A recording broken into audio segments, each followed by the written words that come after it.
It's kind of like a rocket. I mean, you're strapped in, you're along for a ride.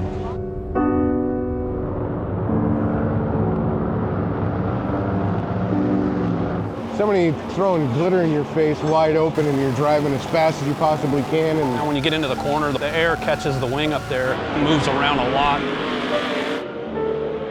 The roughness, you can feel the motor firing when you're going slow, when you get into the throttle. I mean, you just feel every little bit.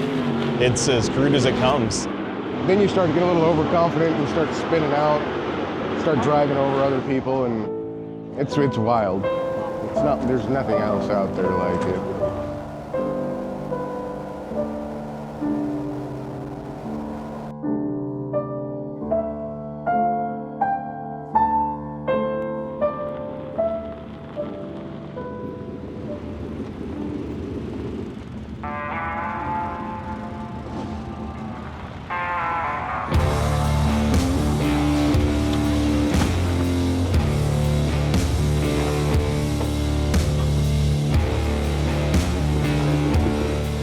Yeah, so it'll be my first race ever. Best case scenario, I don't cause a yellow.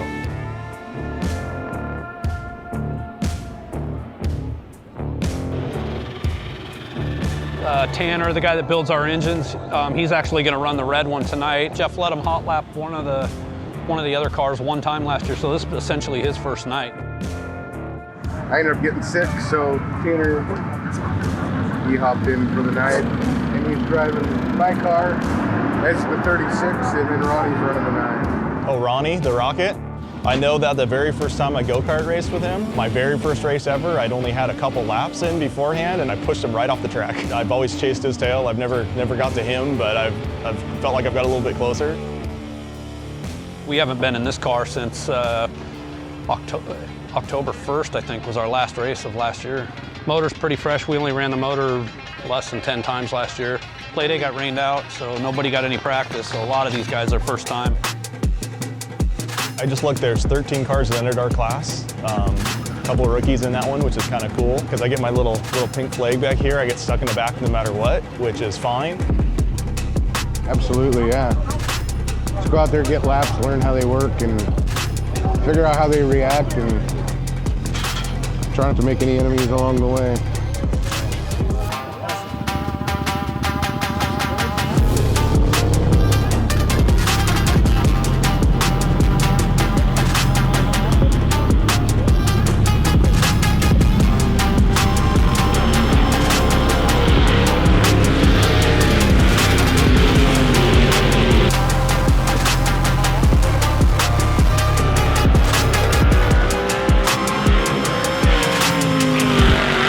First go-kart deal, I was real little. I was like 85. You know, they're cheap and it's competitive. A lot of people have them. I mean, if you go to Jeff's house, he has a go-kart track in his yard. We have a big race there in the summertime. And funny, I own a construction company. I remodeled kind of his neighbor's house. It's a little ways away, but fairly close. And I ran across him because of him. Got into the go-kart thing and I've had some fun with that. Well, Jeff obviously owns all our stuff. And you know, I've sponsored him the last couple of years. I've kind of stepped up a little more every year on that one, and then I helped him a little bit at the end of last year. I've done some welding for him on some frames, and then I helped him with a few motor things. So I know that they really realized that I knew how to do some of that stuff. So now I'm kind of stuck in it. A few years ago, Jeff called me one day. He hurt his back at work, and we got to be kind of friends with the go-kart thing, and called me one day and asked me if I wanted to come up here and run this thing, and I was like, man, so I haven't driven one of these in like 15 years probably, and he's like, that don't matter. So we came up and I did pretty good. I was about mid-pack guy, but we're not the fastest ones every week, but we have more fun than everyone, I know that.